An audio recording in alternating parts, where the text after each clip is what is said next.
I'm a little rusty on it. I'll hum it for you.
Alrighty, let's get on with it, shall we?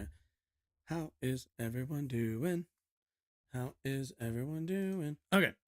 Let's do the intro really quickly, and then we'll get into the show.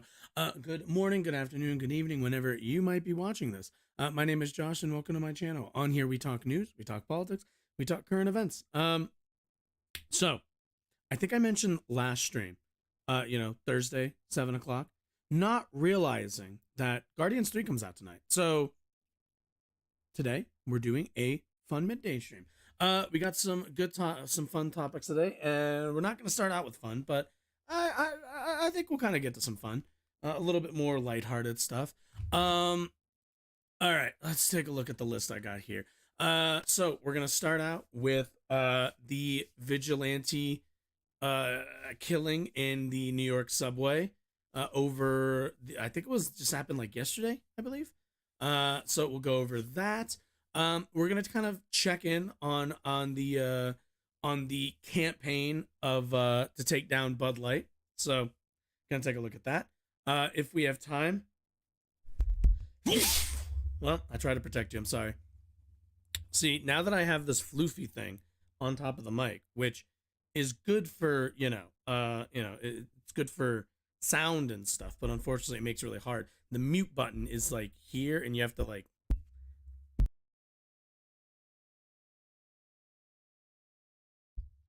you really have to slam down on it for it to work now. So I mean, whenever we get a new mic, then that'll probably be fixed. But either way, let's see.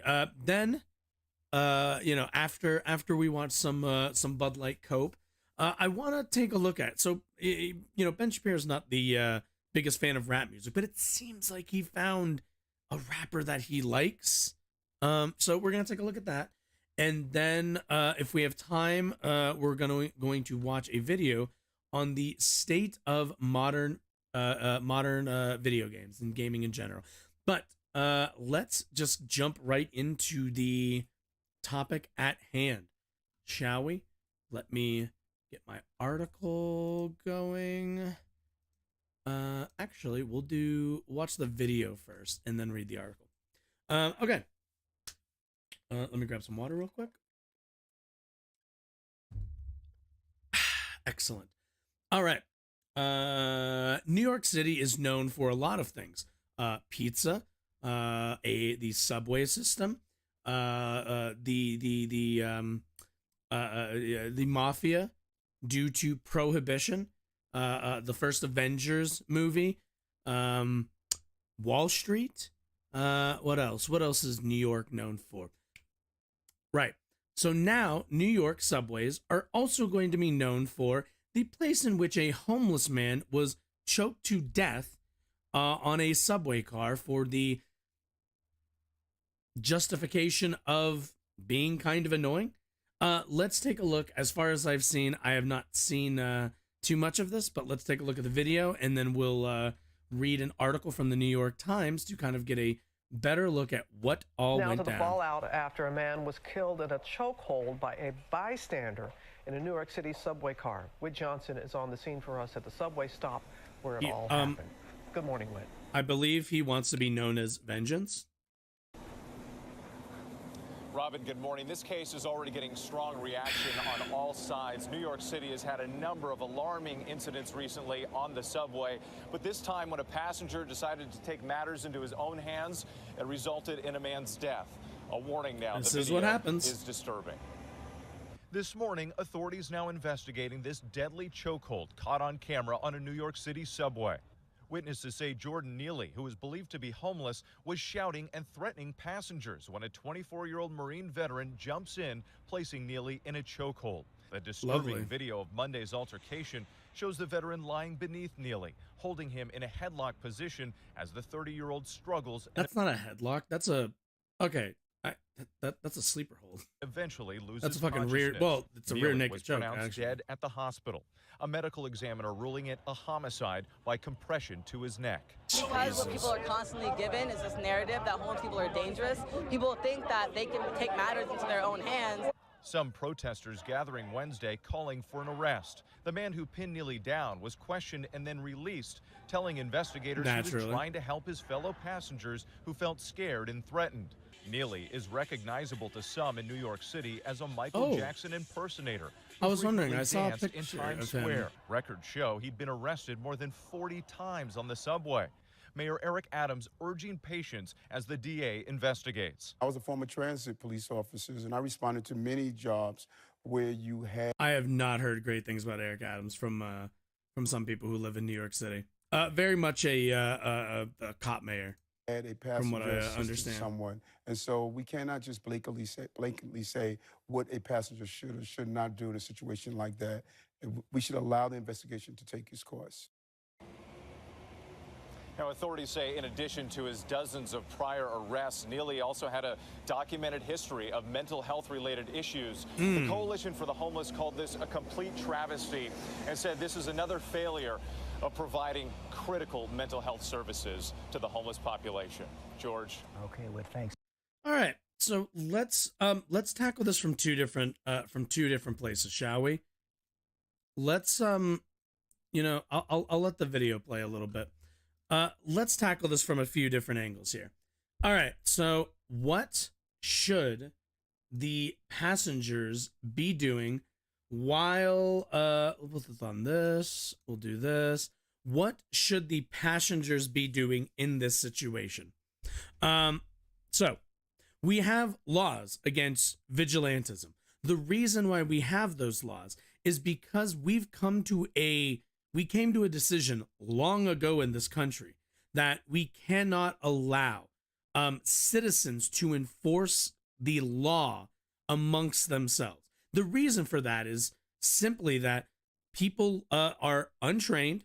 They are unprepared for certain kinds of situations because of that lack of training, but also we would then, each individual case would be, and each individual interaction would be pretty much victim or should I say adhered to by each individual's personal biases. The concept of a local police force is to have a responding group of people who are trained to deal with people in these situations, trained to know the laws. Any police officer will tell you there are safe ways to apply a rear naked choke, and there are unsafe ways, depending on where you position your forearm and your like bicep, however, whichever way you're restricting someone in that chokehold.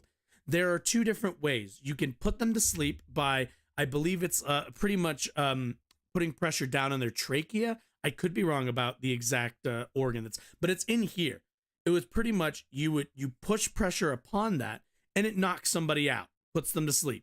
They're incapacitated, you're good. They're still breathing, they're fine.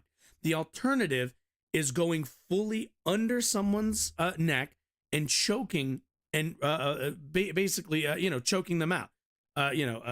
Completely closing their airways. This is what happened in this scenario.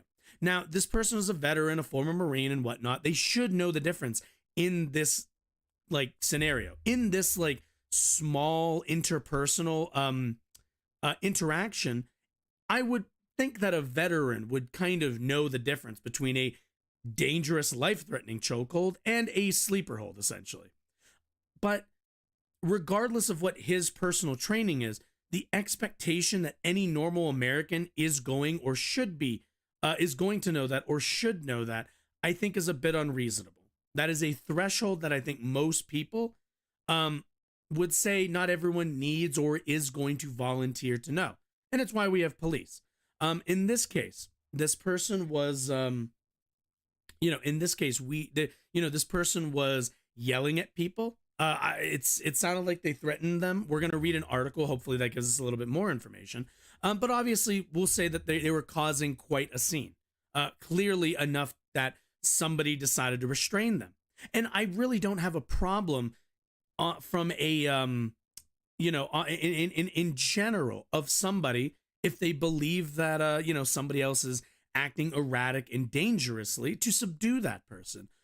But again, I need to emphasize this. There are repercussions to basically incentivizing a system of citizen on citizen law enforcement.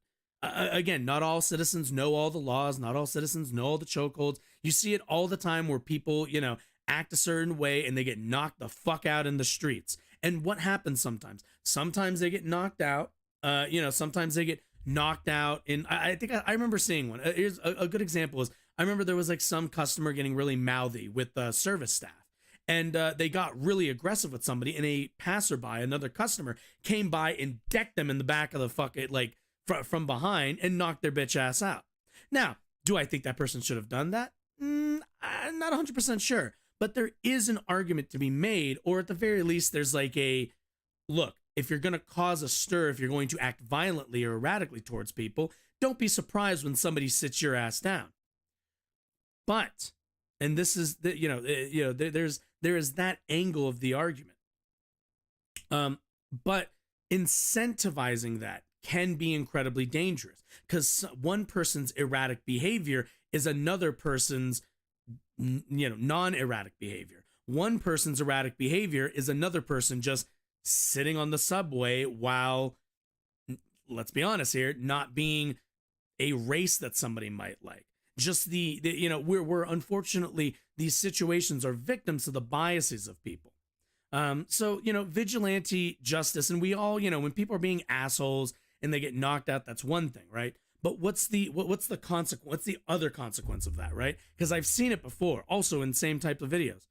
Some dude mouths off, he gets knocked the fuck out. You know what he does? He falls into a fucking curb, cracks his fucking skull. That guy bleeds out on the street, possibly dies, if not extremely concussed.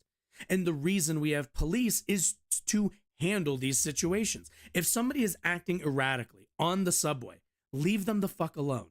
If they touch you, if they bother you, I got no problem with you defending yourself. But there is a certain amount of restraint that we have to have. And unfortunately, this veteran is going to pay the cost for killing this guy. And I think that that's perfectly fine. And I do think it's fine to argue that we have a perspective on homeless people that is dangerous to homeless people just by their existence. Unfortunately, a lot of these people have mental health issues. A lot of these people do act erratically. This is something that I'm fine with copping to. A lot of there are numerous stories of people having really negative and really sketchy interactions with homeless people, but we need to approach them as a society, as people like anybody else, and try to solve those problems. The problems that they're having. A lot of them are having mental health crises, which means we have to have people available to respond to them. We also need to have housing for them. There's a lot of things and solutions that we could go in to fix the homeless problem. But none of them are regular citizens putting people into chokeholds, regular citizens executing homeless people. It is calling the police, who hopefully have have like a caseworker of some kind, to get them into a system so that they can address their mental health issues. These are kind of the, I think, actual solutions. And, there's going to be activists who are going to say that this is indicative of the way that we treat homeless people. And I do think that there is truth to that. We do see them as particularly dangerous and just kind of lesser than to an extent.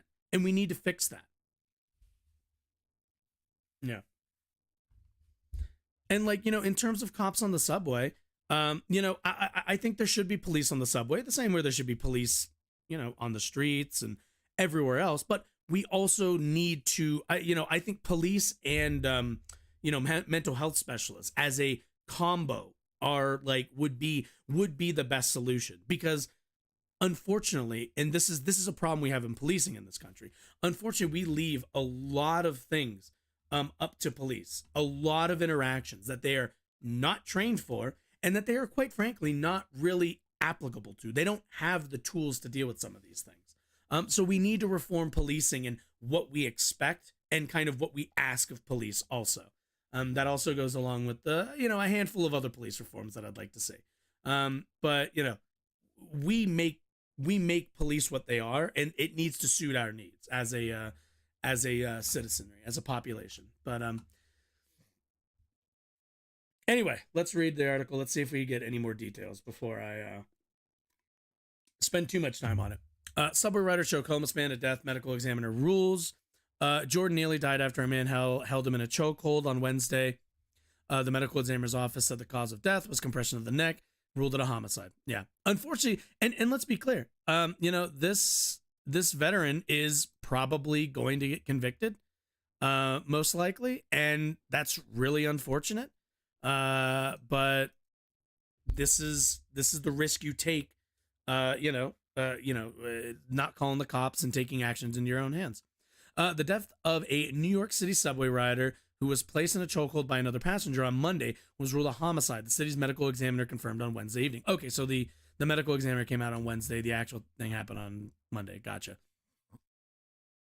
The man who died, Jordan Neely, was homeless and had been screaming at passengers when the other rider wrapped his arms around Mr. Neely's neck and held neck and head and held him for several minutes until he went limp.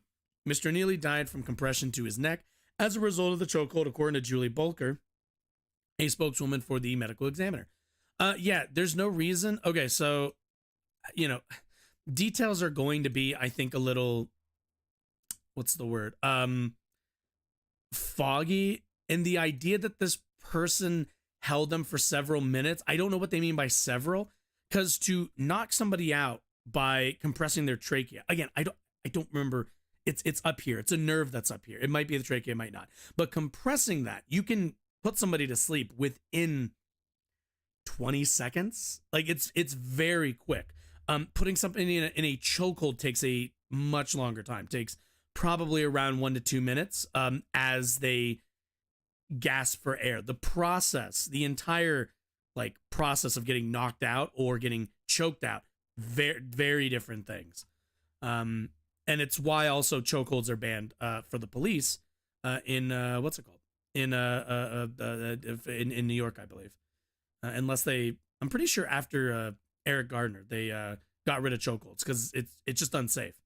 There's no reason why you couldn't put somebody in an arm bar or literally anything. There are a lot of restraining holds you could put somebody in. The man who died, the killing on an F train in Manhattan has led to investigations by both the police and prosecutors. A spokesman for Manhattan District Attorney Alvin Bragg said, as of Wednesday afternoon, nobody had been arrested. As part of our rigorous ongoing investigation, we will review the medical examiner's report, assess all available video and photo footage, identify and interview as many witnesses as possible, and obtain additional medical records, the district attorney's spokesman said in a statement. This investigation is being handled by a senior experienced prosecutor, and we will provide an update when there is additional public information to share. On Monday, a man who was riding in the same subway car went up to Neely, a 30-year-old Michael Jackson impersonator, who was yelling that he was hungry and ready to die. The 24-year-old man who choked Mr. Neely has not been identified. The episode, filmed on a nearly 4-minute video that shows other riders helping to pin down Mr. Neely while the others looked on, has led the police investigation and spurred advocates for the homeless, city officials, and others to call for an arrest. Governor Kathy Hochul said she needed to review the incident more closely, but called the man's death troubling. Actually, do we have, oh yeah, this was from back in the day. Do we have a, can I see the video? Is there a, I thought it would be on Twitter somewhere. I want to see the video. The actual, because we saw a super clip of it. Because keep in mind, there's no reason why multiple people couldn't just hold the guy down. Okay. Yeah, man involved. They said it's a 4-minute video. Let's see. God damn it, shut the fuck up. God damn it, C-SPAN? Does C-SPAN fucking have it? Because, god damn. Probably not, right? Oh, God damn it. All these fucking news. Oh, Jesus. 14 beats teacher unconscious because she took away his Christ above.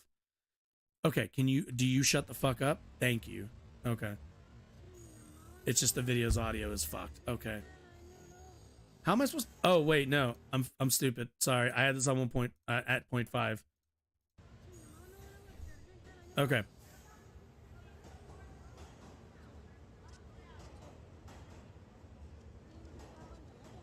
Yeah, like, keep in mind, this dude, this homeless guy is surrounded by, what, we can see 3 other people? And then this guy who's choking him? There's no reason why he couldn't release him, and then they just hold him down.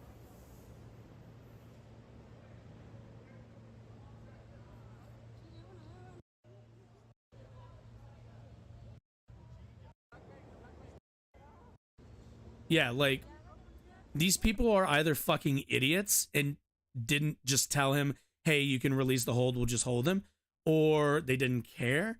And that's kind of the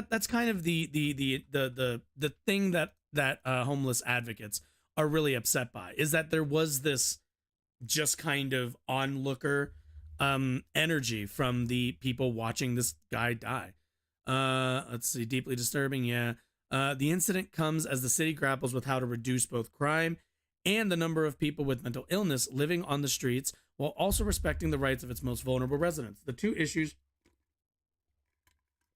have become the twin focuses of Mayor Eric Adams, who has sent more police to patrol train stations and to sweep homeless encampments, even as he has supported policies that offer a gentler approach to people who are homeless and mentally ill. So keep in mind, sending police down to train stations is all well and good, but if you're just going to kick homeless people out, you're just displacing those people. That's not a solution to the problem. It's just I can't even say it's a Band-Aid, because what you're really doing is clearing out that space for the people who are right there, but they're just going to move to another. Like, the problem never gets solved by breaking up these encampments. This is why a lot of homeless advocates argue for subsidized or, like, just generally public housing for these people, because we find that once people are able to be housed again at no cost, they're able to get back up on their feet and eventually move into paid housing. Any criminal case could come down to whether the man who placed the rider in a chokehold was justified in using force, according to legal specialists. Under New York law, a person may use physical force on another person if they have a reasonable belief that is necessary to defend themselves or others. So this is like I think a bit of a problem. So the reasonable belief part of this is what's really going to either put this veteran in jail or not, because he's now going to have to prove that he had a reasonable there was a reasonable threat to hold that chokehold for the amount of time that he did. And because of the allowance for that, because of this law that permits people to use force and be very vague about it, this guy might end up going to jail for homicide. I have no doubt that the veteran in this case probably was just trying to look out for his fellow riders. I don't think that it doesn't appear as of right now that there was any malicious intent in him putting that chokehold on, but there does seem to be kind of a disregard for that person's life to a degree. It might be informed by their homeless status. We don't know yet, but certainly we've seen it in the past before. So this is just this might have cost this guy, and because Eric Adams and his administration aren't actually doing, in my view, the things that would solve homelessness in their city, he is now, quite frankly, in a way, by setting up the structures that he has, he is this like war veteran or whatever, this military veteran is going to go to jail for the failed policies of Eric Adams in this case. If you don't fix the fucking homeless situation in your city, then you leave citizens with the, I guess, understanding that it's up to them to solve these problems on their own. And then they run afoul of the law. So, New York person may be physically, but person can only use deadly force if they have a reason to believe that the attacker is doing or about to do the same. Yeah, and the police and the prosecutors must determine what the intentions of the rider were when he grabbed Mr. Neely, if the rider felt physically threatened, or if other passengers believed that they had a reason to fear for their safety, said Karen Friedman Agnifilio. I don't know if that's really. A former prosecutor in the Manhattan District Attorney's Office, the DA's office is going to do a painstaking investigation where they are going to interview every witness and look at the video frame by frame. The police who questioned the 24-year-old man and let him go on Monday night said they were investigating the death. A spokesman for the Manhattan District Attorney said that they were also investigating. An official briefed on the investigation confirmed Mr. Neely's identity, although the police have yet to do so. So also, okay. I don't know if we're gonna watch. I saw Ben Shapiro has a video on this. I don't know if we'll watch it, mainly because I don't really know if I want to wade into that. But let's be really clear about this. And this is where people, this might trigger some people. So, trigger warning on this one. Do you think if Jordan Neely, a black man, had choked out a white homeless guy, do you think the police would have let them go? I personally don't.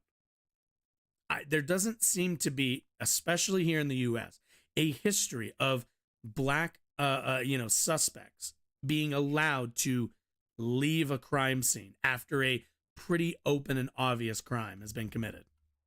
Just saying, it's not something I see very often or hear about very often. The police who Mayor Eric Adams called the death tragic and said, quote, "There's a lot we don't know about what happened here. However, we do know that there were serious mental health issues in play here, which is why our administration has made record investments in providing care to those who need it and getting people off the streets and subways and out of dangerous situations."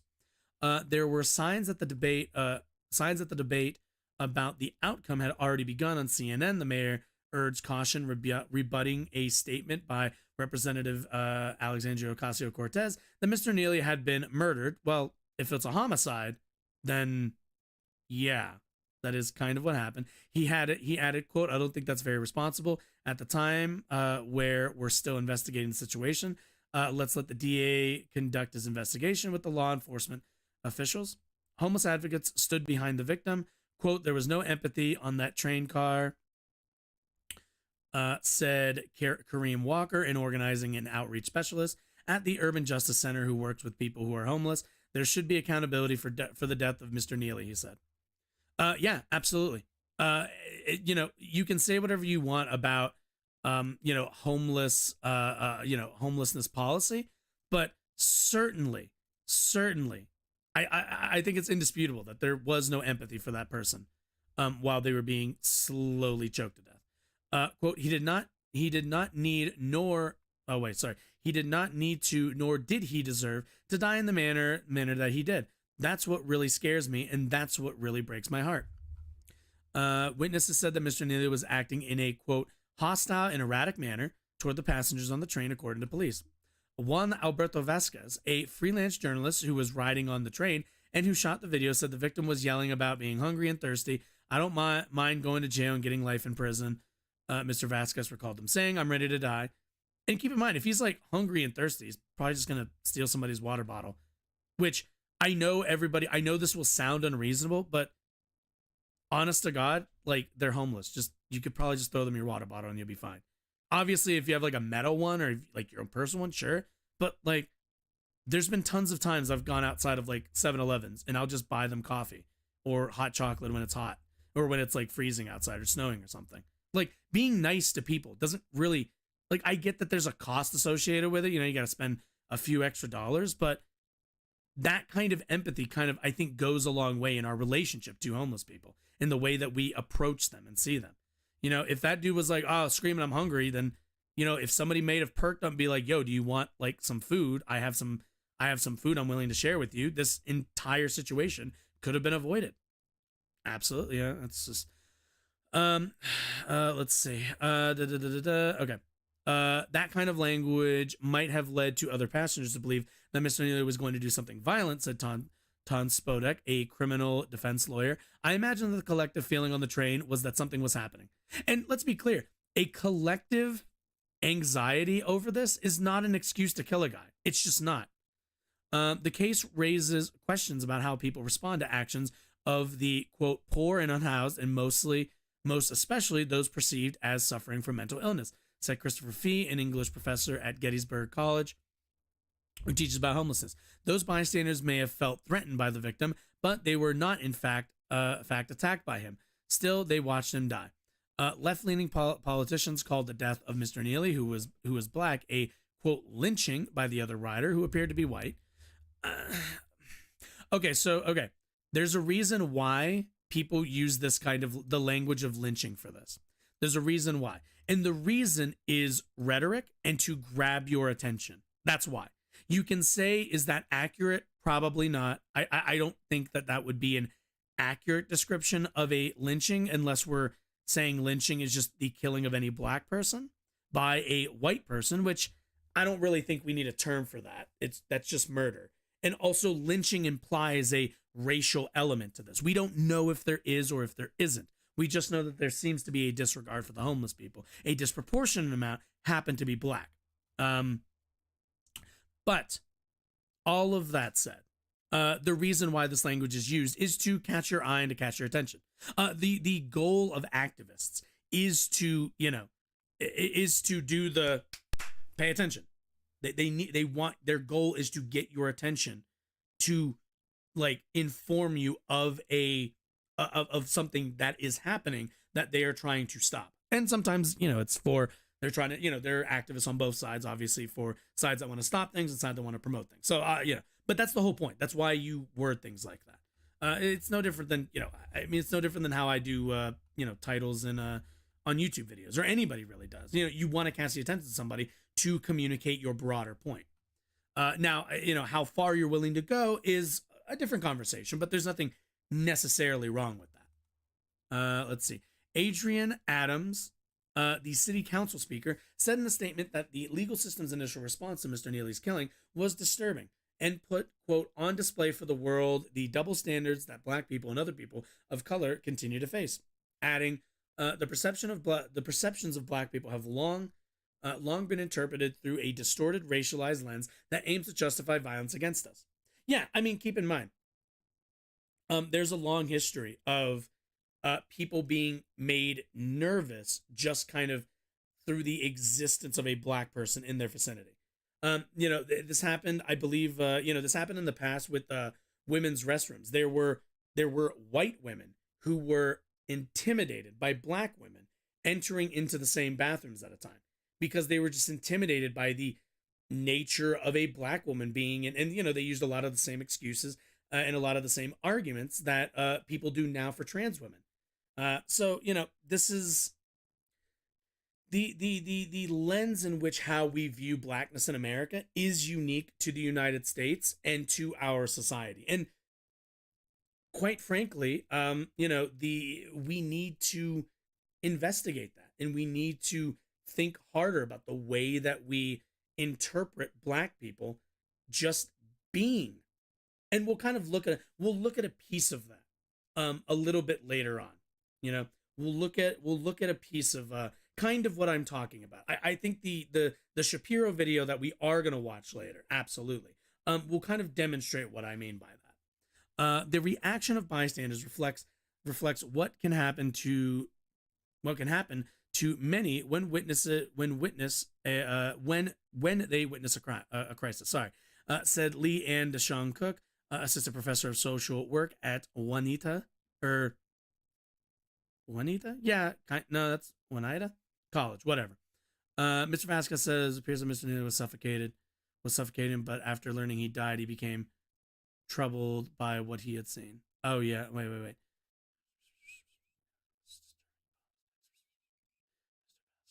Oh, right. Okay, sorry. I skipped a paragraph. They, quote, were experiencing various levels of fight, flight, or freeze. Had someone simply offered the homeless man a bottle of water or a snack, he might have been able to calm down, re-engage with his rational brain, and would still be alive today. Yeah, this is what I was saying earlier. Like, we need to have a gentler, I think, approach as a society overall.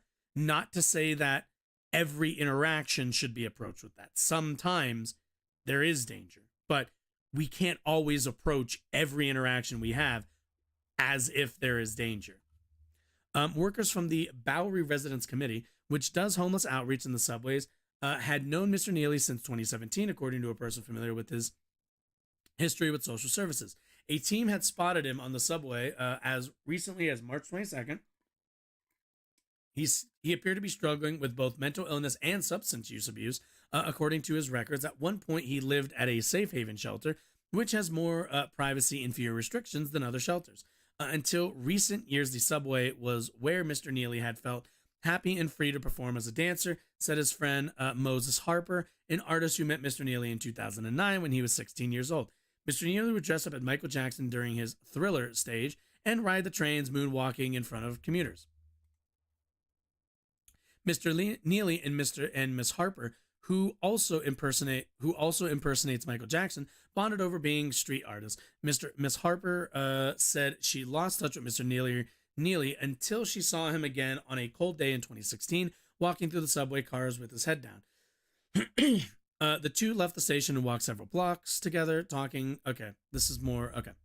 Okay. Miss Harper said she urged him to come find her when he was ready to get help. He said, "I'm going to get it together," and that's the last time I saw him. Emmon Thompson, 30, who lives in Jamaica, Queens, said she first saw Mr. Neely about 2 weeks ago at around 1 a.m. after she boarded the F train in Lower Manhattan. He was very upset at the time, and most of us just looked at him. He said he needed help and kept repeating the words, food, shelter, I need a job. Miss Thompson saw him again a week later at about 8 p.m. when she and her 8-year-old son were on a Manhattan-bound F train. She said she gave him some money and thanked her for 5 minutes.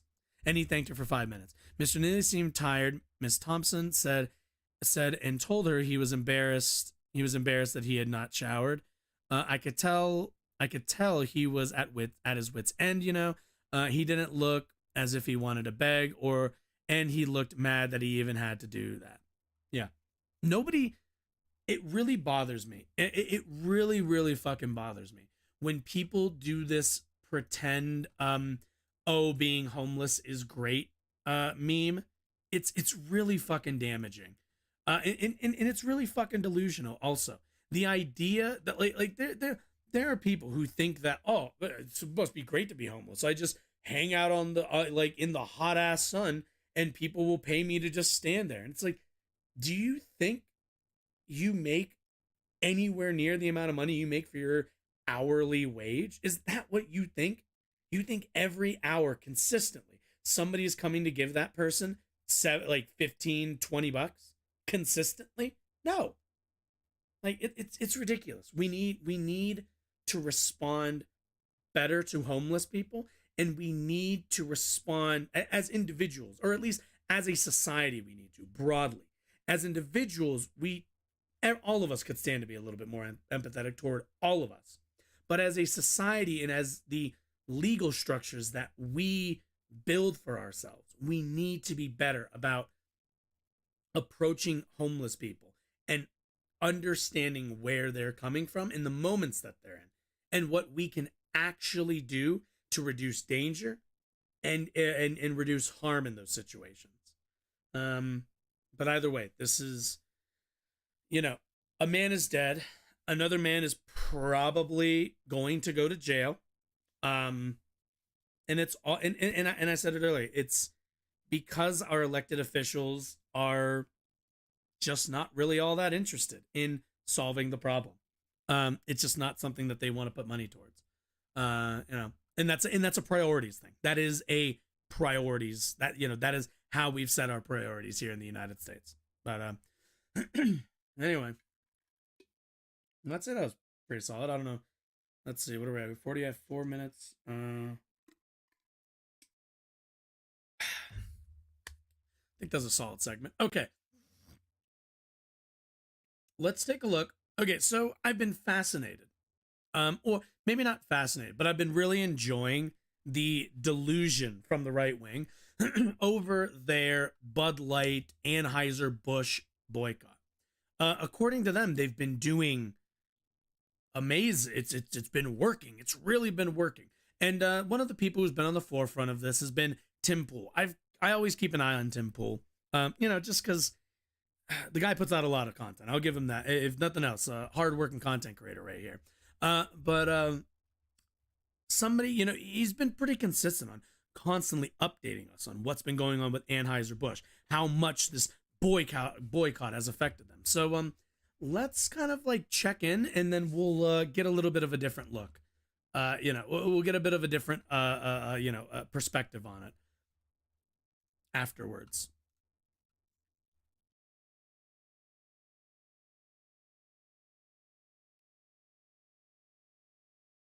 Oh man, it's a good thing I looked at my video mixer, because there we go. You may see this as good news.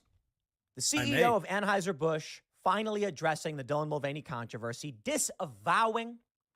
But I don't see this as good news. I don't see it as victory.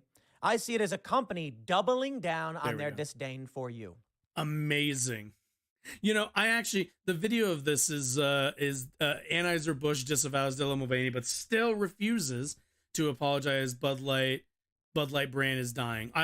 You can always also tell a real content creator when they all caps disavows, all caps still refuses, all caps is dying. You gotta love that. You gotta love that. The news from the Daily Mail. Anheuser-Busch CEO. Also, I just want to add, does Tim Pool only read the Daily Mail? I've never seen him source an article, or at the very least, like, that's like his main source of info then, right? Is just Daily Mail. I don't know if that's really a, I'm not sure how reputable of a source that is, but okay. Just interesting, just an interesting, thing to note.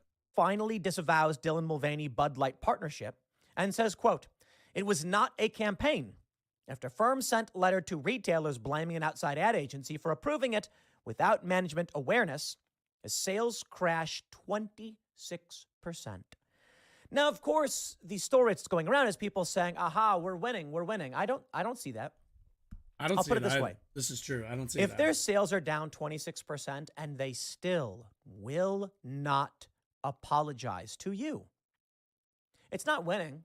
I mean, in a sense, it is. They're feeling. So this is what I also this is what I need to know. What are they apologizing for? Honest to God, why do they owe a conservative American an apology? Is this not, what's the old term? Is this not just political correctness? I know that term is not, we haven't heard in a long time, but Anheuser-Busch, a private corporation, decided to send a branded can to one individual with the intent, or at the very least the hope, that they would share it on their social medias, use their sphere of influence to increase the sales in some small way of their company. You take every other piece of context out of it. And Tim Pool thinks that they owe conservatives an apology for this, for doing business, for being politically incorrect due to Tim Pool's, based on Tim Pool's political leanings. Tim says he's a free speech guy, but it doesn't really seem very free speechy, does it? Pain. The company is suffering economically. But winning is when they come out and say, "Please buy our beer again." No, I think Bud Light should cease as a brand. And at this point, perhaps the only thing Anheuser-Busch can do is discontinue Bud Light and call it, like, I don't know, Super Duper Beer. Got to give it a different name, whatever that name may be. Create a new brand, because you have put a stake in the heart of this one. Now, look, Bud Light will probably sell, but it's going to... yes, here we go. I'm actually kind of glad I looked it up. Political correctness, let's see, a term used to describe language, policies, or measures that are intended to avoid offense or disadvantage to members of a particular groups in society. Is this disadvantaging conservative Americans? It's not. So, by definition, this is political correctness. Tim Pool is arguing for political correctness in his campaign to, rein in a private corporation. Yeah, going to become synonymous more with trash garbage, as opposed to like a patriotic American beer with Clydesdale running through the street or something like that. Let me tell you where we're at, what they're doing. Bud Light's basically, Anheuser, Keep in mind, they're giving away free product. Tim also is arguing they're going to give that, away, you must be apparently they're gonna spend patriotic, millions in marketing, which but they will not is apologize fascist. to you. They won't tell you, we're sorry, we did not realize y'all didn't like this person. But while the mainstream media wants to keep this story going, they'll lie about it every step of the way. They'll keep up the false narrative. Here's a story for you. Model who shot Bud Light can says company is targeting children. You see, they want to come out and say something like, it's transphobia and the conservatives, they just hate LGBTQ people. First question, how come nobody's boycotting any other beer brand? Because most of them have done Pride commercials. Oh, because no one really cares. Because conservatives do recognize that, yeah, they may not like the lifestyle of these people, but, you know, people, they sell beer, whatever. No. Tim. Your memory. I'm sorry to inform you of this, but you have Alzheimer's. Your memory doesn't go far back enough to remember all of the pushback that every other beer company got for being in support of gay rights. It's not because you all don't care. It's because you lost. See, this is a loser telling his audience that the ground that they had to cede, they never actually ceded. Understand that. He is making the argument that they didn't have a problem with it before because they never cared about gay people. But go ahead and go back to when those commercials were produced, when any of those, gay Coors, gay this, gay that, whatever beer company, and you tell me what the response was back then. No, Tim, you lost and you're trying to play it off as if you never cared. And unfortunately for Tim, he's going to run into the inevitability that he is going to lose on this one too. And we'll explain that. We'll explain how he's lost also at the end of his little spiel here. What's so special about Dylan Mulvaney? Oh, Dylan Mulvaney's audience are children. And the VP, who was since put on a leave of absence, do you have polling on that? They were trying to target a younger demographic, quite literally saying they sponsored an individual whose audience is like 15 years old because they want to sell your children beer. Amazing, huh? Yeah, you shouldn't do that. But boy, what's wrong with whoa? If I remember correctly, don't most conservatives not have a problem with the kid, their young son sharing a beer with their father for the first time at like definitely not 21? Isn't that like a whole thing? Just saying. I thought that was like something that we didn't have a problem with. I thought it was cool. Boy, are they so desperate to get this stuff in front of your children. It's creepy. And also, there is a component of Dylan Mulvaney is nails on a chalkboard to the average person. Also, unless you can tell me the actual demographic breakdown the principal of motivating factor Dylan Mulvaney's content, then Dylan Mulvaney to argue that they only make content for kids is trans or otherwise. dishonest. I don't believe Dylan Mulvaney's trans. Dylan Mulvaney is they're not trans? A gay man You're right. who is mocking trans people for fame and money. What? No, they're just trans. I'm sorry. I'm sorry. I'm sorry to let you know they're just trans. Also, the reason why he's employing this whole no, they're actually gay thing is because there's the common narrative that trans people aren't actually trans, they're just gay and they don't know it yet somehow. I don't know how that That's my I don't know opinion. how that works, but I think the real issue is just that Dylan Mulvaney is deeply annoying to people. That's it. As an individual, as a person, this is true. They are kind of nails cringe on a chalkboard. But and so when you kind of they have see a right this to be cringe. commercial and Dylan's doing this weird twitching thing back and forth, it's just like, what is this? And Dylan outright says, I don't even know what March Madness is. Is that the And don't you reason think people who like why? March Madness and are into sports might be a little offended that you've sponsored someone who disrespects what they do and doesn't care? Well, it's too bad it's not the NBA sponsoring them, or I guess the NCAA. And second of all, do you think that interaction between Bud Light and Dylan Mulvaney was for sports fans? Is that what you think? Do you think that's for sports fans? No, it's for the audience of people who don't watch sports and who aren't on the couch sipping their Bud Light and watching their NCAA March Madness. It's for everybody else. This isn't hard. God damn. Like, I don't know why they seem to not understand the concept of multi-channel marketing. You know, like, care about it. Shouldn't you be better off getting an athlete to be like, drink your beer? No, they got someone completely uninvolved who has disdain. I mean, how for many them, and they just athletes insult them. already drink all of Here's their the beer? news, ladies and gentlemen. From You the Daily already Mail. got a million The CEO commercials of athletes drinking Anheuser-Busch beer. has unceremoniously I just disowned don't the disastrous understand Dylan it. Mulvaney stunt, insisting it was not a campaign, as a letter to retailers says it was just one can. That's not the issue. See how they lie? You see how these despicable scumbags lie? Dude, he can't be real, right? Like, he can't, right? He's smiling. Okay, look, guys, like, he's fucking smiling. He knows he's fucking goofing off right now. Is Tim Pool, honest to God, I need to know, is Tim Pool like a giant troll? I know I just freezed it here, but let's be honest here. He's smiling. This is funny to him. He thinks this is a joke. This entire thing is a joke to him, because there's no way you sit here and think like, oh, I cannot believe you would do this, sir. Ah, despicable, disgust. You wouldn't do all of that if you actually were upset. People who are upset don't do this or whatever.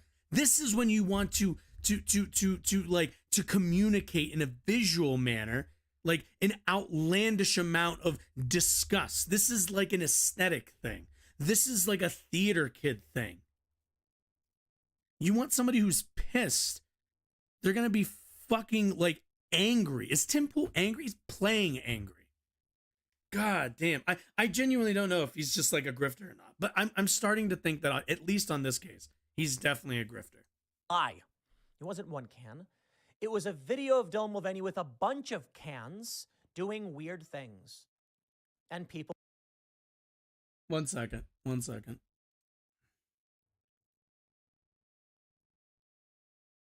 Let's see. Can I? Yeah. No, Tim. No, it is. Fuck me.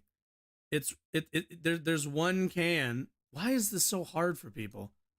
I don't understand. There's this can there's this custom can that they made. There's only one of them. You can tell because it's taller. And then there's these regular ones that you can just buy in the store. Oh my God. So no, that isn't a lie. Okay. People were like, we don't even know if they sent Dylan Mulvaney the 6-pack. For all we know, they only sent them the one can, and then Dylan went and bought the 6-pack. For all we know. And you know what else? You can say it to the retailers all you want. The issue is, I said it before and I'll say it again. Does Tim Pool own like a liquor store? Does he know? Whether or not someone wants to be gay. Guys who drink beer often, many human males, don't want to be perceived as weak and effeminate or gay. And so, is that why you all drink shitty fucking beer that tastes like fucking wheat ass smear? Is that why? I mean, honest to God, fellas, if you are drinking, let's be really clear. Let's see, where's no, what are they? Let me go with the God damn it. I don't know how to spell it in the no. Isn't it? What is it? It's Y. I think it's that. Yeah. Okay. All right. Fellas, fuck me. No, do not save. I do not need a picture of a fucking beer bottle. And here we go. All right. Fellas, if you are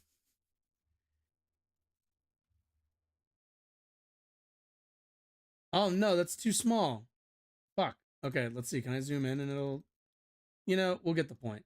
Fellas, if you are drinking this, if you're like, I need to drink this because I don't want to look gay by drinking this, I have some very bad news for you. The first one is you're incredibly gay. The second one is you're already incredibly weak. The fact that you would give a shit what your drink looks like to calculate your masculinity tells me as a man that you are a weak, pathetic man. If you tell me that you're like, I can't drink this because I don't look manly enough, you're the least manly guy I've ever fucking met. A real man, and this is where we'll get into that, I've asked a number of times like what a real man is, but let's be really clear. A real man doesn't give a fuck what the color of their alcoholic drink is. None of them do. Because real men, like myself, drink whatever the fuck we like, and we don't give a shit about you little bitch boys who are like, oh, I gotta drink a beer. I don't give a shit. Why would I give a shit about your fucking drink? Also, by the way, if you're a guy out there, drink these if you would like women to want to talk to you. Drink this if you want them to stay the fuck away from you. I'm just saying. You know, I can only speak the truth and the God's own honest truth. You want to find a nice lady? Stay away from that. Stay away from that right there. You get you one of these, that girl's gonna look at you and be like, "That's a guy. That's a man right there. He rocks that fruity ass looking drink. I want a sip of that drink. I'm gonna talk to that guy. Guaranteed. Guaranteed."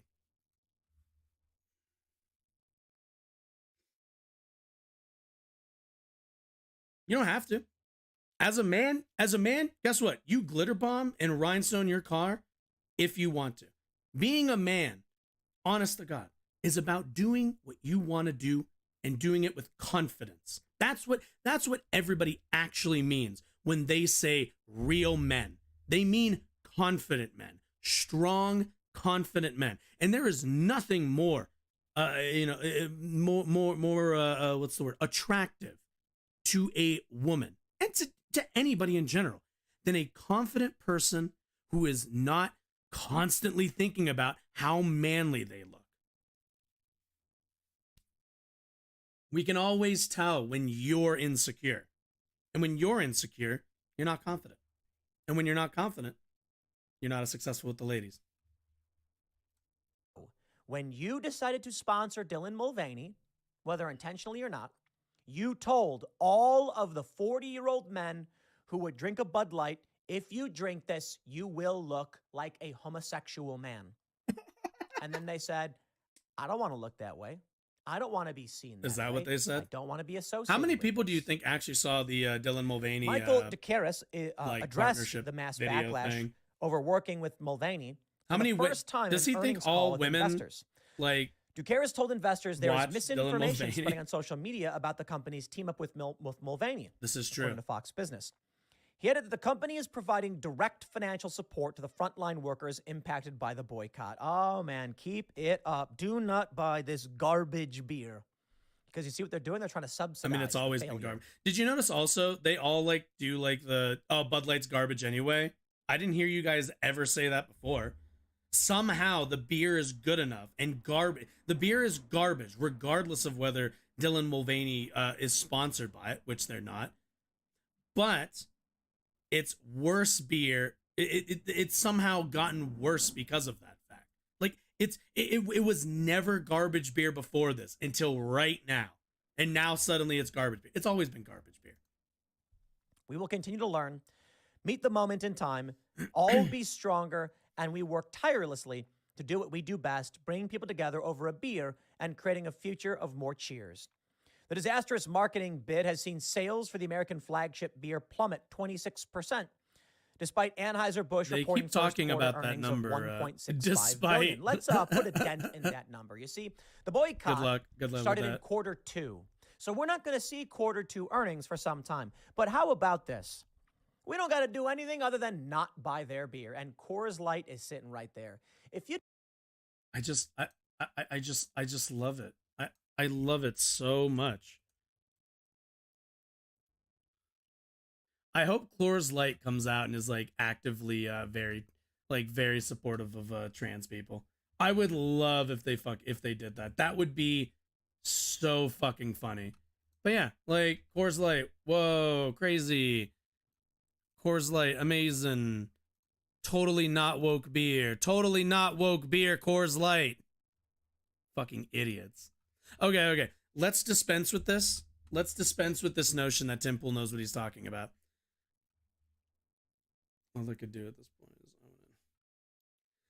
All right, Anheuser-Busch CEO. Yeah. Okay. Michael Demetrius, I hate this person's name, CEO, took a few minutes on Thursday's earnings call with investors to address, I should have bought some Bud Light stock so I could get on this call. And its U.S. business is facing over an Instagram post that is sponsored with transgender influencer TikTok personality Dylan Mulvaney. While the post by Mulvaney, was during March Madness 4 weeks ago, the company now saw sales lower throughout April following the April 3rd video from country singer Kid Rock. During the company's earnings call today, quote, respect to the current situation and the impact of Bud Light sales, it's too early to have a full view. The Bud Light volume decline in the U.S. over the first 3 weeks of April, as publicly reported, would represent around 1% of our overall global volumes for that period.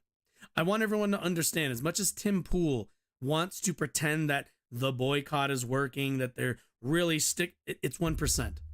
You have dinged the company 1%. Like, take it easy, y'all. Besides like the fact that it's like not actually effective, it's incoherent. The actual reasoning is incoherent. Went on to say one post, not a formal campaign or advertisement. Yeah, it's just a sponsorship the same way, Kim Kardashian or insert X person does sponsorships with other brands. During the week of April 15th, 2023, case sales of Bud Light to retailers dropped 21.1% and impacted other portions of its U.S. portfolio as well. According to Bump Williams Consulting, which used Nielsen data. How are they using Nielsen data? Budweiser cases dropped 10.7%. Meanwhile, Coors Light saw 10.6% increases in sales, and Miller Lite saw an even higher pickup in sales, up to 11.5%. Ew, Miller Lite's even worse than the others. Despite the controversy, growth outlook remains unchanged, leaning on its global presence. Our global footprint has enabled us to successfully navigate different types of challenges, such as temporary ban on beer sales in certain countries and most long shutdown of bars and restaurants across the globes. Yeah, so this was, as much as they would love to think that they're really doing a lot, they're really not. There's really not going to be. We'll see when Q2 sales come out, and we'll see how the actual health of the company is. But keep in mind, this is 1 month. When does Q2 even start? I'm assuming, I don't know when their second quarter starts. Let's see. What is this? TAP? What the fuck is TAP? Okay. Let's see. November. Yeah, like they're all the way up here in May, guys. Earlier, Molson Coors CEO Gavin addressed the impact of Goldman Sachs analysts planning on stepping up reinvestments. We haven't factored. Okay, yeah. Let's see. Molson Coors beat estimates in the latest quarterly results, but reiterated its 2023 guidance of low single-digit sales growth compared to 2022. But Coors Light and Miller Lite US saw double digits revenue growth. Year-to-date shares, Molson. Okay. All right. I'm actually really curious where this this 26% drop in sales is, because I saw a 26 number, but I don't know. Year-to-date shares, 20. Did they say it in here? Because, what's it called? Case, where is it? Yeah, case sales of Bud Light is not the same thing as, what's it called? As, like, stores stocking it. I'm assuming case sales is going to be, like, if you buy a case of beer, which usually a case of beer is like the 24 or 16 packs. So you could see a drop in those, but if you don't see a drop in other places, or if you see an increase in some of those other purchasing options, then they kind of offset each other. But like I said, we'll see. For now, we'll go by the numbers that we have access to, which is Anheuser-Busch stock position. Once it loads. Cool. Let's do, I've not been on this website before, and I don't know if, can I get charts or no, I don't want, okay, here we go. Let's do, well, let's see, this all started, okay, let's do 3 months so that we can get an accurate picture of the before and after. So, February, the stock was sitting at, fuck me, this is not, okay, this is on Market Watch, there's way too much data here. I just want the, oh, I also could spell that correctly, that would probably help. Who has, like, readable fucking, oh, wait, I know, okay, 1 second. I know, what's it called, has kind of better, yeah, unfortunately, fucking Edge actually has a easier chart. There we go. Okay, give me the last, I want to, okay, I wanted more than a month, but okay. Let's see. April the 4th started at 66.88. When did this campaign start? Oh, I don't have it open. It was the beginning of March, though. Or beginning of April, sorry. A drop down to 2 days later, a drop down to 64. Looks like they dropped a little bit lower, then recovered again. And for the most part, dropped down to 63, okay. So the lowest they got was to drop the stock $3 and some change. And then, oh, what do we have? 63, okay. Big drop there, and we're back up. Yeah. I mean, over the last year, their stock is up 12%. So even if their growth is slowed, regardless, this little April section was it probably, let's see, where's April kick in? Yeah, like right here. This is what they've accounted for. They were doing a lot worse back in October of 2022. So, you know, to say that they're not exactly hurting is, I think, a bit of an understatement. But, you know, keep telling yourself. Eventually it'll be true. Anyway, all right. So I spoke earlier about Ben Shapiro when we looked at the story of Jordan Neal. It was Jordan, right? Yeah, I think it was Jordan. Of Jordan Neal. And I mentioned how there is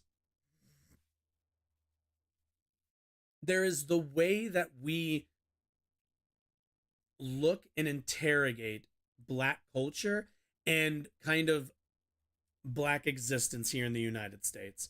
There's a lot of things that Black people do that are pretty normal, average things, but have negative connotations to them. You know, a lot of this you can kind of see in, as the person we're going to talk about here, Ben Shapiro's reaction to rap music. Can I find kind of his video on like, let's see, can I find him talking about, let's see, Ben Shapiro defends his controversy. Oh, here we go.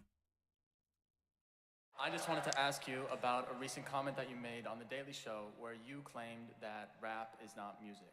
I'm here. Now he's like laughing, but let's be honest. He doesn't think rap isn't music because he doesn't think Black people's musical contributions are valid or are as important to him, which, you know, kind of says something. I've never been on The Daily Show, but I think it was probably quoted on The Daily Show or something. Okay. Whatever, not The Daily Show, the show that you run. Sorry, I'm not extremely familiar with it. Oh, you're talking about on the Sunday special? Yes. Sure. Yes. I'm sure you remember the event. In any case, you cited that the reason that rap is not music is because it does not contain all of three things: melody, harmony, and rhythm. I am here to present you with an opportunity to remedy this statement in front of a live audience. Okay. Ooh, amazing. So, if you watch that Sunday special, you'll notice that the guest in the other seat is a man named Zuby. Awesome dude, right? Zuby is a British rapper. Right. And the next words out of my mouth were, okay, explain to me why I'm wrong. And then he proceeded to explain to me why he thought that I was wrong. And I see the case, right? He suggested that there are rap songs that have melody and there are rap songs that have harmony. Overall, there are both these things in almost all rap songs. It's fair to say that he has convinced me that rap is a form of music, okay? I'm not conceding that I think rap is a good form of music or that I enjoy that form of music, but sure, rap is a form of music. Now, my favorite part is when people then say, oh, you say rap isn't music or rap isn't a good form of music. It's because you're racist. Jazz is great. Jazz is fantastic, and jazz is the historically black form of American music. I just don't happen to like rap. I'm a classically trained musician. I've been playing violin since I was 5 years old. Yes. With my I love the let me walk it back really quick because I talked to my black friend. Wait, what is this? Ooh. Nothing like them other motherfuckers. I can make you rich. Oh my god, we're not watching that. I don't know what that was. I was hoping it would actually be him engaging with the little peep, but sadly it's not. What is it? Where's the... I mean, Ben Shapiro fucking got it on the WAPA remix. I've seen this before. That shit was funny. Ah, damn it. I want to find like his like whole thing, but I don't want to watch the whole video. Point is. So when it comes to like rappers, right? Ben Shapiro has a pretty like culturally conservative view on musicians and how musicians should be presented, right? Do you think face tattoos, do you think rapping, do you think any of these things he would be, what's the word I'm looking for? Interested in platforming? Probably not. You know, would Ben Shapiro have 21 Savage on his show? What do you think his opinion is on I'm trying to think of like young rappers, but I don't know any of the new guys anymore. You know, what does he probably think when he sees like Lil Wayne maybe or something, right? Like we kind of got his initial take, which was rap isn't music. Now he can say that, oh, you know, well, like, you know, my black friend changed my mind, but that's a cop-out. That's not his real position. His real position was that rap isn't music because it doesn't have these things that I don't believe rap has because I've never listened to it and because, you know, this, that, and the other, right? So I want to take a look at, he had Tom MacDonald, utterly unknown, I would say unknown to the masses, because he kind of is. He's a white rapper who doesn't really have anything more than what if I just rap but for conservatives. You know, doesn't really do a whole lot. I never hear about him on shows. Oh my god, I hate when I have to read those really quickly, but thank you for the follow. I appreciate you. But anyway, let's go take a look at their little interview. I'm kind of curious how this all came about. Tom MacDonald, as a longtime hip hop listener, I can't say that Ben's exactly getting a well-known representative of the genre, but let's take a look. Joining us on the line is... Oh my god, Jesus Christ. Forgot how fucking loud he is. Tom MacDonald. You've seen his videos, you've heard his songs. He says what most Americans think without fear. He doesn't censor himself. He has a brand new music video called Dirty Money. It was just released on Friday. It already has like 3 million. What do you think? Oh no. Oh, I didn't even transition yet. Oh no. Gun laws. Oh, okay. All right. Let's bring it back to me really quickly so I can answer this. What do you think on gun laws? I think we should have them, and there's a limit to how many of them and the reach of them that we have. It's a balance. Gun laws in the United States will always be a balance between individuals' rights and public safety. I think we have a unique relationship to firearms in this country that leads to a higher percentage of danger due to firearms. Oh my god, you know what I just realized? We never went over the gun violence statistics for yesterday. We'll do that another day. I just forgot. But it's a balance. It's a balance. We need to have more debate over how we strike that balance. I don't appreciate people who are just incapable or unwilling to have the conversation on gun restrictions, because quite frankly, we have restrictions on basically everything that we do. There's restrictions on speech. There's restrictions on transportation. There's restrictions that people who are gun advocates would argue are, nobody would argue, yeah, Americans should be able to buy RPGs. Like, they think that's reasonable, when I do too. But that, where we draw that line is up to us as a society. And we need to have that conversation more. Hopefully that answers your question. I know it was really long-winded, but Anyway. Okay. Million views on YouTube. Tom, thanks for joining the show. Really appreciate it. Yeah, man. Thanks for having me. So let's talk about... Bro, what the fuck is this background?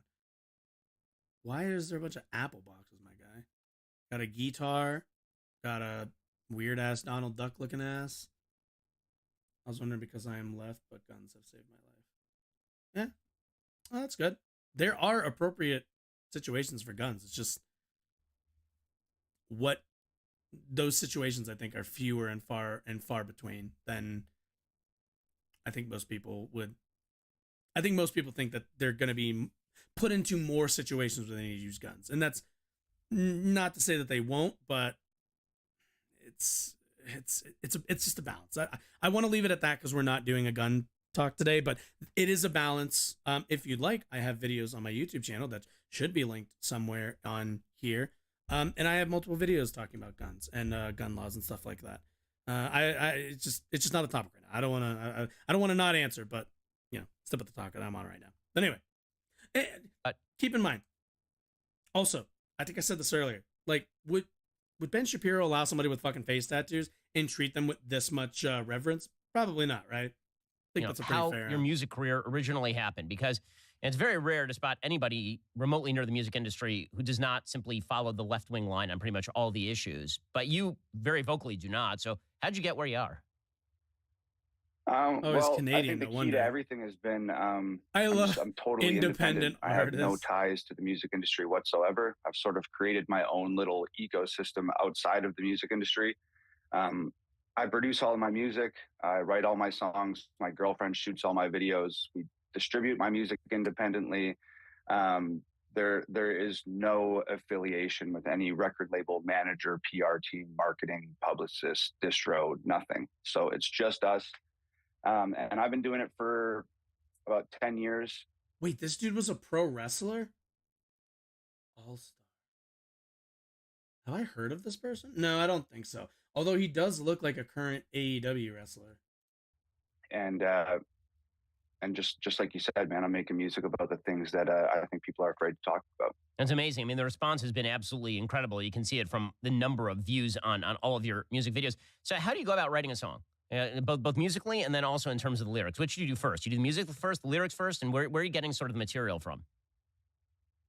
It's always a different process. Since I make all of my own beats, like sometimes I come into the studio with no concept, with no direction, and just sort of create freely, and it just comes about naturally.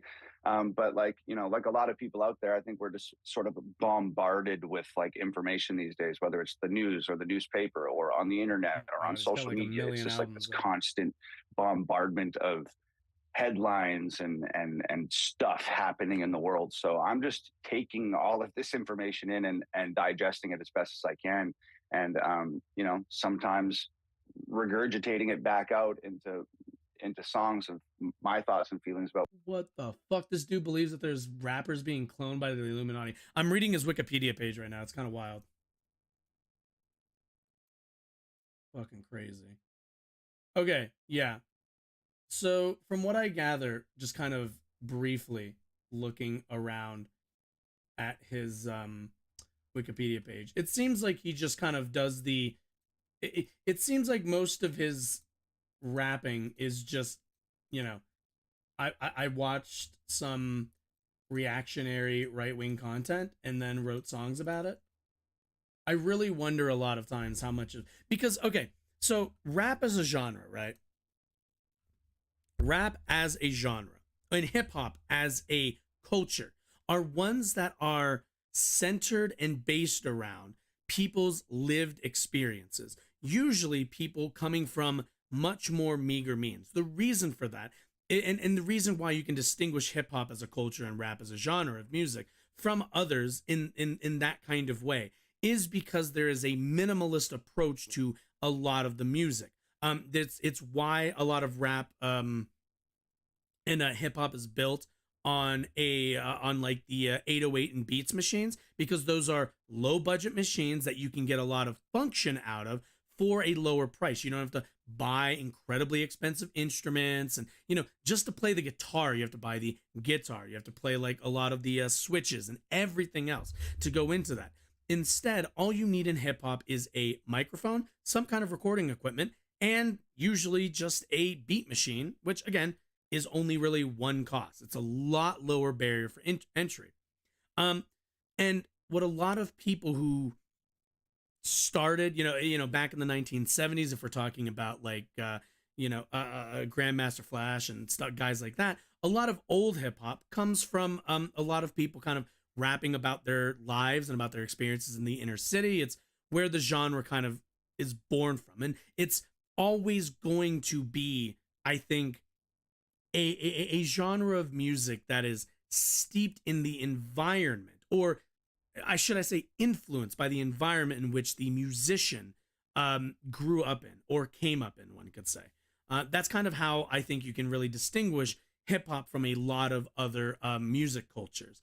Where you have like rock, you have rock, you have metal, you have these sorts of kind of like music cultures that come from, I think, well, not to say that there aren't like, what's the word, shared lived experiences. There isn't this shared cultural kind of socioeconomic experience. Usually, a lot of rock songs are about heartache, about like, working really hard, about like all sorts of topics. Not to say, not to reduce, I don't want to reduce rock down to, a couple simple subjects.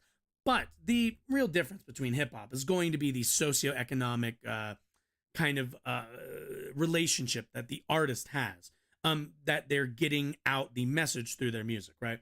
And I think the reason why Tom MacDonald will never be as successful as even like a Cassidy, if I'm being honest here, like like it will never be as successful as as any of your like major guys, is because Tom MacDonald doesn't, as far as I can tell, doesn't really talk about his experiences and doesn't really seem to be interested in interrogating the environment that he has come up in and the hypocrisies that kind of life throws at us through the systems that we live under. There's just, what else is there besides what, I'm looking at his thing and it's like he made a song called Fake Woke.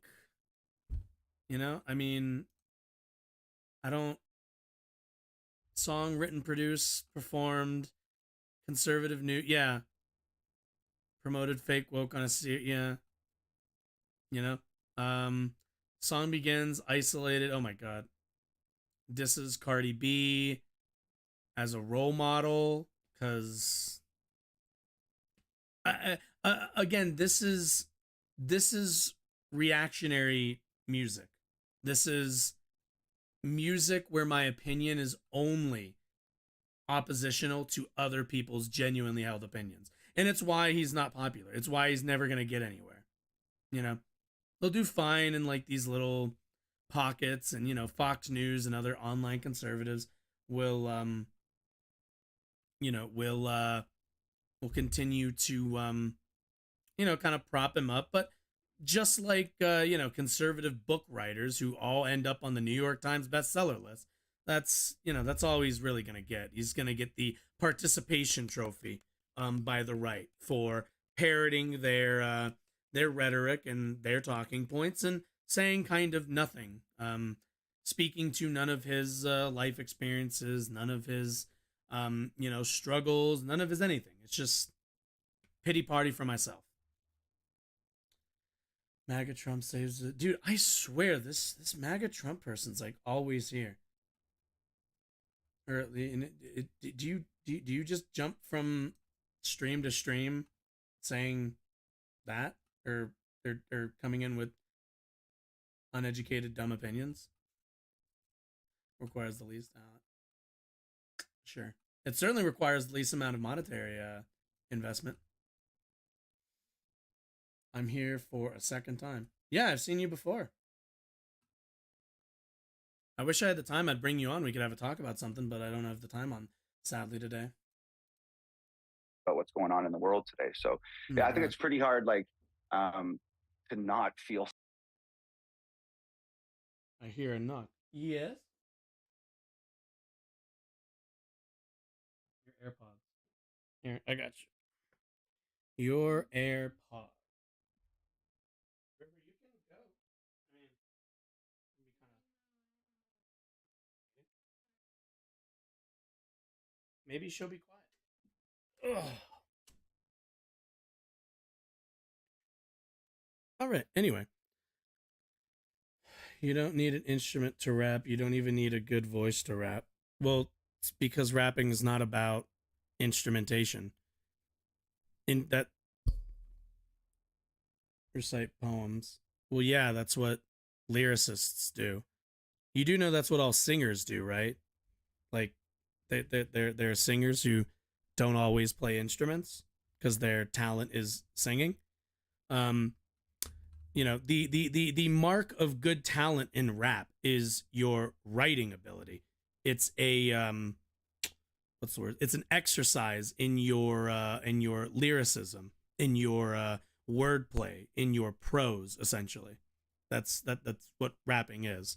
To say that you know, unless you don't think writing poems is talent, then I guess.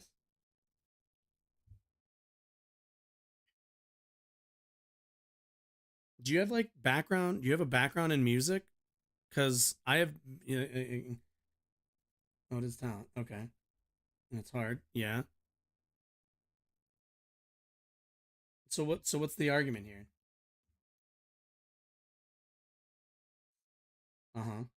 But okay.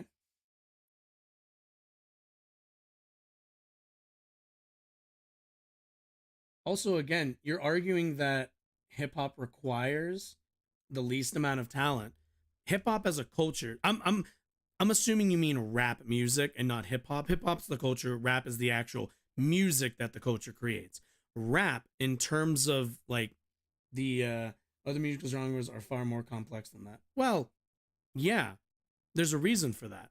I believe I already explained it.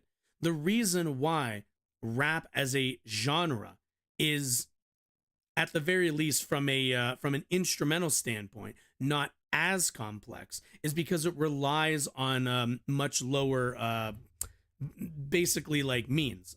You know, for all that you need as a rapper is usually a beat to kind of rap to, meaning that there are people who lived in inner cities in New York in the 1970s and the 1980s who didn't have access to guitars, who didn't have access to wind instruments, who didn't have access to drums, but they did have access to synthesizer machines or like beat machines.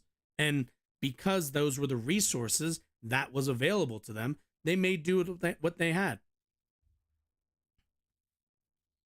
Like the reason why rap and hip hop are so tied together is that the culture is centered around the socioeconomic shared experience of a group of people and the music that they created. And through that, now we have like a lot of rap songs that have a lot of layers of stuff. There's a lot of beats, and trust me, like, here, let me see if I can find like a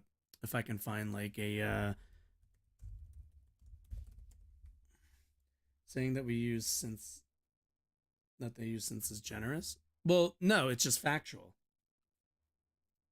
Also, okay, just a beat most of the time. Well, it's not.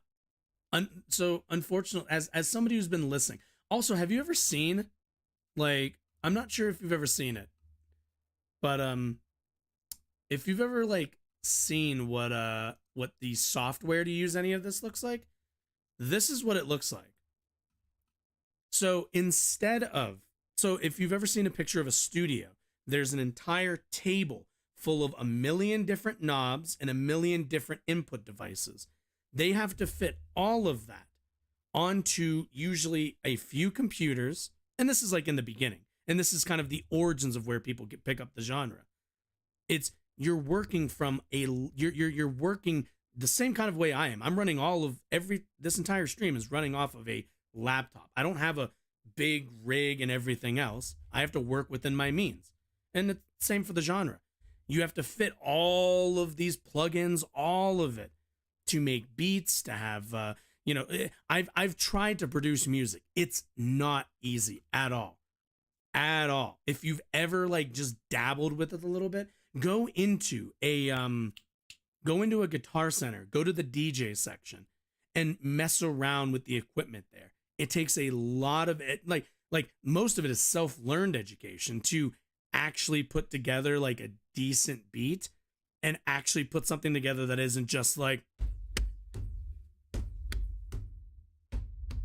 it's very difficult. And it's very tedious also. Yeah, so you should know how tedious it is to make beats. It's incredibly tedious. You sit there and you're like, drum sound 1, drum sound 2, drum sound 34, drum sound 88. Like, I can't do it. I don't have the attention span, unfortunately. But there are people who spend a lot of time and like, know exactly the instruments they want. They know the kind of variations that they want. Maybe any of the, if they want to play around with the inputs or any of the any of the stuff. I'm not a musician. I have a lot of musicians friends and I dabbled with that a little bit, but I'm better at video editing. But rap beats aren't complex at all. The only rap beats that intrigued me were the Bay Area ones. So we're talking well, yeah, but Bay Area has a different sound. It sounds like you just have a different preference of sound. Because I don't really like Bay Area beats or rappers for that matter. I'm not a big E40 guy. I'm not really a big Blueface guy personally. I'm much more of a of like an East Coast New York hip hop fan. But each one of those kinds of sounds different. Like rap from the South, the beats, not just counting the actual like rappers themselves, those also are wildly different than what you're going to find on the West Coast. There's you can kind of hear in West Coast rap those like the I don't know what they're called, but like they're like the West Coast horns that are all like you can hear like that sort of stuff. And you can hear like really different takes on just putting some drums together, finding a good snare. But all of that stuff takes talent. Like it's hard to make beats, to say like least talent, I think is kind of, if I'm being honest, just kind of a subjective. If you don't like rap, I'm not saying you have to like rap or but to say that it takes the least amount of talent, any guitarist, like I know guitarists who fucking hate making beats. They fucking hated it because they're like, why? Like, it's easier for me to just go play the guitar. I can just play what I want to play. But if they had to sit down and make beats, they'd be like, if they were so restricted by their access to that kind of instrumentation and technology, they'd fucking hate it. So, I mean, if we're talking about, I don't think there's such thing as least talent when it comes to music, just because I don't really like to think that there are tiers of music that are better than others. They're all musical expressions of people. They're all creative expressions. I don't really think it's worth or valuable to look at it that way. It walls you off from musical experiences. Which, if you're a musician, then you should have an appreciation for, I would think. But anyway, let's all of that aside, let's finish this. Some type of way about all the craziness sort of taking place these days. So why don't you tell me about sort of the origins of Dirty Money? It just came out on Friday, and as I say, it's racking up millions of views almost immediately. Where did that one come from? I've always just been sort of interested in politics and sort of the inner workings of things. And I'm not like a political scientist. I'm not super well versed in a lot of the stuff that's going on. But I think where I can connect with people is that I'm just like a regular person, and I'm getting all the same information that all the other regular people are. I'm just fortunate enough to have a platform and have the skill to make music, and it's just a great forum for me to sort of like speak the things that I'm thinking. So when I watch the news, or I read the paper, or I read articles online, um, I just have a great venue to sort of And this is what I mean. This is what I mean. He doesn't actually have anything that he wants to talk about from his experience. He just it's like if I wrote a fucking like rap song after every single stream. Like, I'm not these aren't experiences that like what insight am I gaining from Tom MacDonald just regurgitating right-wing news headlines to me? What perspective am I gaining? This person's music, and I spoke earlier about I mentioned what did I say? Better or lesser than music, and this isn't saying to that, but I will say that Tom MacDonald is not popular, not because of his opinions, but because he has shallow opinions. That he reads the news, he watches maybe Fox News, maybe he watches Ben Shapiro, and then goes and talks about that with no real tangible, relatable element to it. And that's why he's not that popular. He's popular amongst people who like hearing right-wing news, but is that really, like, they're not getting anything new out of it. They're just having their opinions repackaged, for them into a rap format, the most popular format speak my in mind. music. So, right and now. I do that from like a regular person's perspective, which is why I think I connect with people like so well. So, and dirty. Sorry, go ahead. Yeah, dirty money is just a reflection of like a lot of the things going on right now, and I think especially in America, speaking of money, like financially and economically, I think that we're in a real hard place right now. So I wrote this song 6 months ago. It just happened to be the right time for it now. I cover what I want to cover. Let's talk about kind of how your music career got started, because we're I also don't have right I don't have long today on the line about the fact that and understand also. Let me speak to that actually. Culture war content, like the Ben Shapiro, this sort of stuff. All of that is all of that I think is it's worth talking about. It's worth kind of observing, but the conversations around policy, conversations around I think much broader issues requires, quite frankly, a lot more education and a lot more time to spend on them. I only have about 3 hours, depending on when I can get started and if there's any technical issues, 3 days out of the week to fill a show. So, I try to, always fit in stuff on policy and, if there's like, if there's, electoral topics to talk about, we talk about those. If there are, we talked earlier about Jordan Neely, which is homeless policy, in my opinion, but, and I'll let you in on this a little bit. I'm incredibly small. And, if I want to grow the channel, while I like doing those sorts of topics and they're, I like them as much as doing other topics, I also talk about a lot of gun policy. But at the end of the day, I do have to ride a little bit of the wave in terms of what's popular, what is getting a lot of attention. I look at it as not so much a perspective or a interest in the culture war, so much as I always want to be able to have as much as I can, because I can't respond to everything, obviously, I want to have some response to at least some of the bigger culture war topics, on the off chance that somebody stumbles by my video instead of a Ben Shapiro's on Jordan Neely and gets a different perspective on it. Even if somebody comes in and watches this video about hip hop and hip hop culture and Ben Shapiro and everything else, right? I hope that people get something. Well, might not be the most important thing in the world. This is music and the business of music making. Hopefully somebody pops in and maybe learn something about the industry, learn something about hip hop as a culture, learns how to kind of view it, kind of understands the difference between why somebody is successful and if they are successful.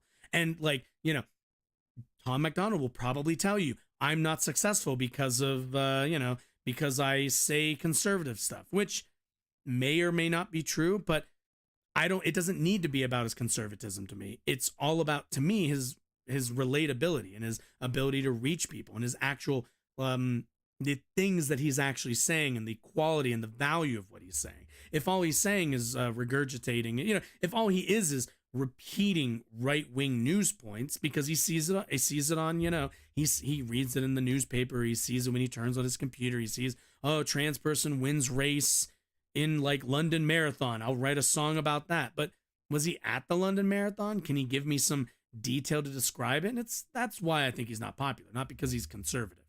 But maybe that answers your question. Hopefully I spoke to it. Tom MacDonald sucks. No one who listens to rap hip hop takes it seriously. Not even a political thing. He's just lame. If he were a lefty, he'd still suck. Yeah, absolutely. Yeah. It's just, again, this is a business. I don't even know if this is going to be a popular, when I put this clip out, when I clip this out for YouTube, I don't know if this is going to be popular, but it's something I was interested in talking about. What are you talking about? Like, the best rapper is, like, bar for bar, the best rapper is probably still Eminem. Have you heard? Eminem is amazing. His, like, music isn't great these days, but his actual bar for bars are pretty great. Don't say Eminem. No, you can't. No, you can't say. You can't stop me. He's still up there. Or construction. So I did. How did you get? I said it before you said it. Now, like, when did you first take up music? How did this happen? Well, I was a professional wrestler for many, many years, like the WWE style stuff. And that sort of chapter of my life came to a close. Just like there's a lot of internal politics in wrestling and accumulated.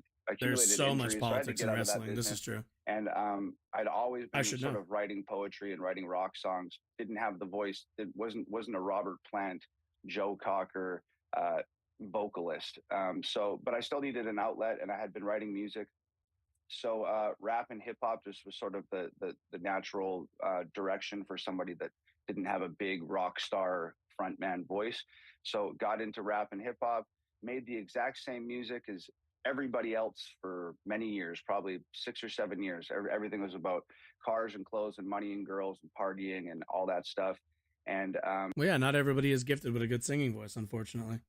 I was emulating a lot of like what I was seeing the biggest artists of the time doing, and not only emulating it in my music, but emulating it in my real life, which led me down a super destructive path. It should also really tell you if he's a wrestler, he knows how to work the crowds.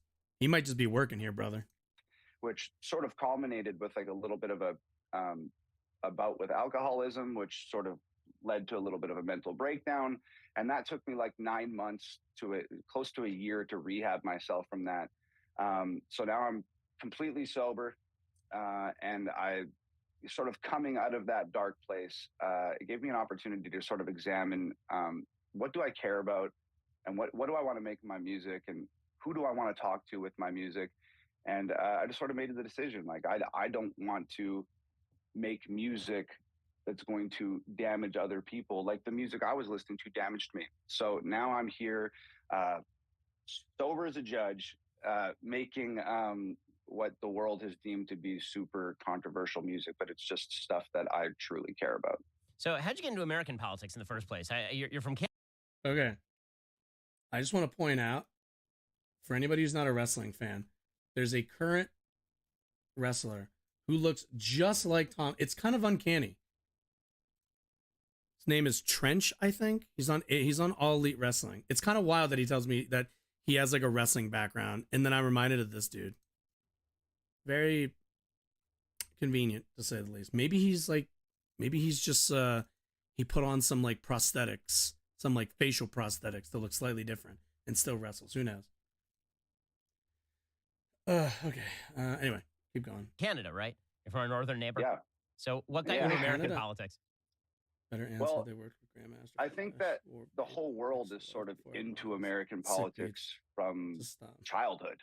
even like growing up in Canada, like my dad and my grandfather were always like really into politics. So I'd sit around and watch TV with them and listen to them talking. And it's really crazy. Like, Let me even be clear. back My then when I defense was of a Eminem kid, is they were only talking bar about for bar. China and sort of warning me Influential about, hey, man, wise, China's Eminem, I don't think Eminem is as influential as I think he could have been. And that's mainly because he kind of like petered out there in the early 2000s. And his output now is really trash. But Beastie Boys definitely probably have a longer legacy. I can appreciate Beastie Boys. Granted, keep in mind, I also was born in 92, so Eminem's a big part of my childhood. So I have a bit of a bias towards that. More in the punk scene. Started out from punk, I know. it's going to be a big deal one day. You need to pay attention to this Kanye stuff. more influential. And here we Absolutely. are today, and it's Kanye just is like super a influential. little bit of a deja vu. You don't get so much music, so but- much of modern day so you music kind of without Kanye. absorb a lot of that just coming up in Canada. American politics are sort of spotlighted globally, I think. And then moving to America, like 8 or 9 years ago now, it was a little bit of a culture shock. And I think that there's a lot of people here that get so wrapped up in it all the time, and they're in it from birth, that I think that I had a little bit of a unique perspective, because I think sometimes it's that old saying, you can't see the forest through the trees. And I think that's where a lot of people are at within the country right now. They're just so surrounded by this stuff and have been for so long, that it's hard for them to sort of like differentiate and focus on different things. So coming in from an outsider's perspective 8, 9 years ago, I kind of got to stand back and look at everything and say, holy cow, this is wild. What's taking place here? And it's only got crazier over the last 9 years. So, Yeah. Okay. So that looks like that's kind of the end of it. I just want to end by saying Tom MacDonald, if he were to make music that I think was about his experiences and not about the things that he read on the internet, probably be a lot more successful. That's my opinion. Whether he has his conservative values or not, all the rest of that, I don't really care that much about. You can rap about whatever you'd like to rap about. But, it's just, there's a reason why I think, he gravitated towards making the music that he did. And at least to me, it just seems really, what's the word? What's the word I'm looking for? Not convenient, but God damn it. I always forget like the word, the specific adjective. It's just very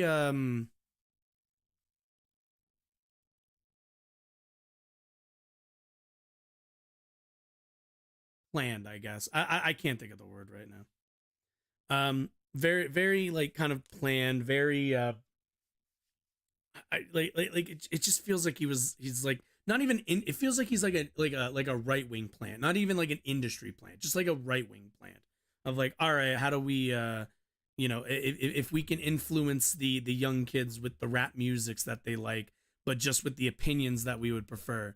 But again, there are rappers out there that have because I think Lil Wayne is rather conservative from what I've heard. I've heard him say some pretty reactionary and conservative stuff, but he talks about his experiences and like probably a better rapper bar for bar, but at the very least, he has a lot more of a history of like talking about personal experiences along with everything else. It's just everything else. Anyway.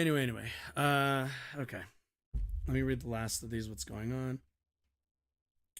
Let's see. Mag rapper Cody has no artistic inspirations. He said he chose rap because he couldn't sing. I mean, he probably has like artistic aspirations. I don't know if I have to like it, but trust me, there's a lot of art that you'll find to be not, at least in your opinion, very non-artistic. Art's kind of everything. I really try not to be too gatekeepy about art. This coffee pop aside, you should do it. Probably not. Like this streamer thinks that those M&Ms. I never said those bars. Have you ever seen the what's it called? what's it called? Have you seen the dude who like who impersonates Eminem? Those are fucking I fall into the rabbit hole all the time watching those. But those are fun. If I can, no, I'm not gonna find it. But y'all are crazy. Y'all are crazy. Y'all I don't know how old y'all are, but y'all are nuts. Y'all are nuts out here pretending that Eminem does not have bars just because you found the coffee pot line, which is still funny to me. Anyway. Interesting. Okay, that's the end. Let's see. Do I have anything for next week? No, I don't think we have anything planned. I know there's a video on American gun violence. Oh, that's really long. I might just watch that in my free time. 0 bars. Fact. You can think that. But yeah. Next week, we'll see what happens next week. We'll be back Monday, 7 o'clock. What the hell is this? What's it called? Yeah, Monday, 7 o'clock Mountain Time. Be here or be square, and go forth with the rest of your day. Is there a? Should I? What's it called? Am I like? Is that a thing I'm allowed to do? 1 second. What if I do this? I don't know what this does. What does this do exactly? No, we won't do that until I actually try that again. Anyway, y'all have a nice day. I'll see you all on Monday. Bye-bye.